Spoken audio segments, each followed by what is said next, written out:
жаймен, теріні не істемей, қозғалтпай. Міндетті түрде сипау теріні қозғалтпай жүру керек. Міне, көлденең кезек-кезекпен, сосын кейін бар қайтадан бағанағы ұзына бойлы емес, тіке сызықты деді, паравертебральды. Ал мынау уже қандай болады? Не істеп жатыр мен? Құлаштауша, құшақтаған сияқты. Құлаштауша сипау.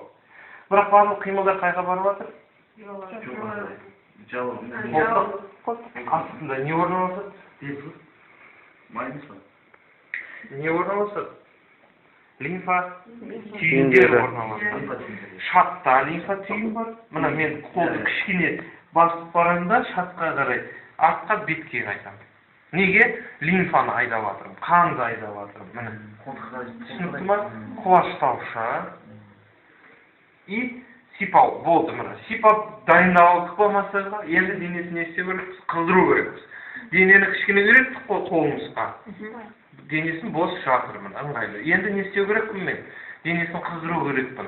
Қыздыру үшін ысқылау жүргізіледі. Жаңа мен теріні сипап жатқан едім, енді сипамай терімен бірге жасау керекпін.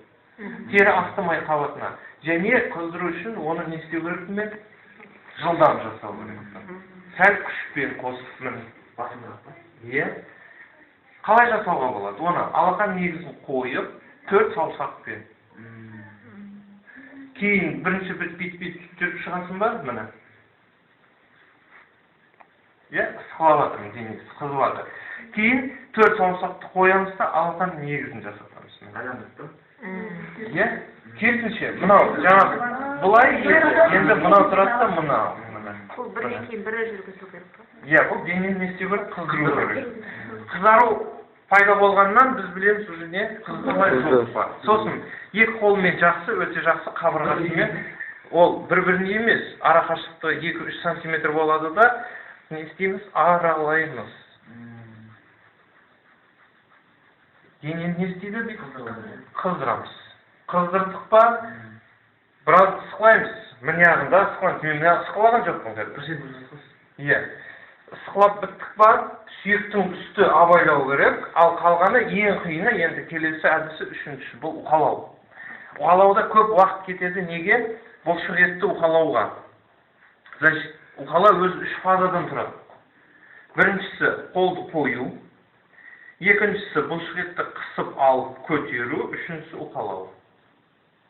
Бірақ қимылдар барлығы 4 саусақ бірдей. Бірінші саусақ міндетті түрде қарама-қарсы. Сосын кейін бар, мынау буындағана қимыл жасалды. Бұлай емес. Не істеймін бұлай? Шылай. Міне. Ал егер бүйтетін болсам, міне.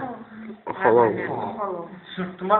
Қатты қысудың қажеті жоқ. Міне жаймен алып, жаймен біртіндеп.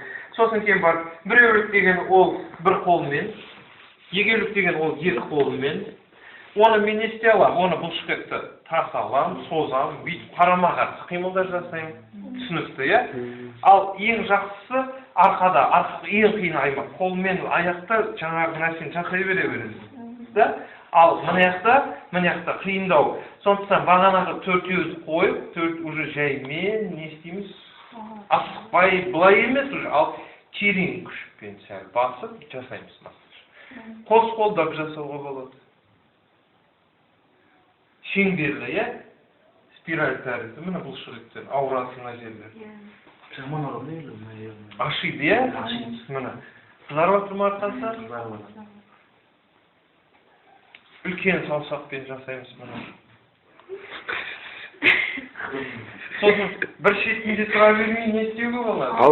Бас жағына тұрасың, бас жағына. Не үшін күшетке 4 жағда болсын? Айналып жүре бере бересің. Міне. Үлкен саусақпен нүктелі массаж сияқты жасаймыз. Міне. О, беліне дейін түсеміз ол. Міне.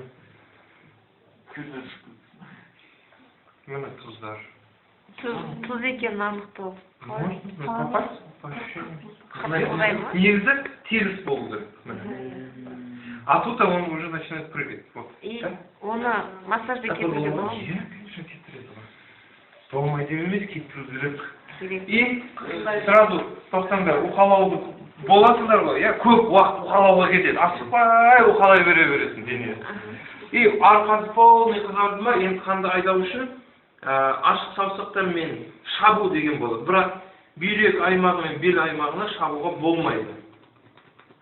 Ара қашықтығы 2-4-3 сантиметр. Керек ашық саусақтармен мынау тиет, сосын мынау.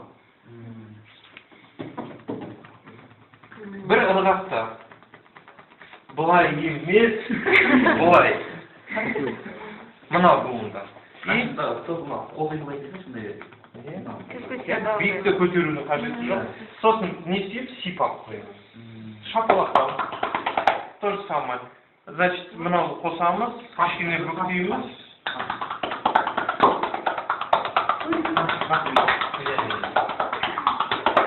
Қайтадан не істейміз? Сипаймыз. И үзіліссіз дірілдетуге болады. Нравится можно? Я мына май. И не істейміз? Сипап қоямыз. Қаланды.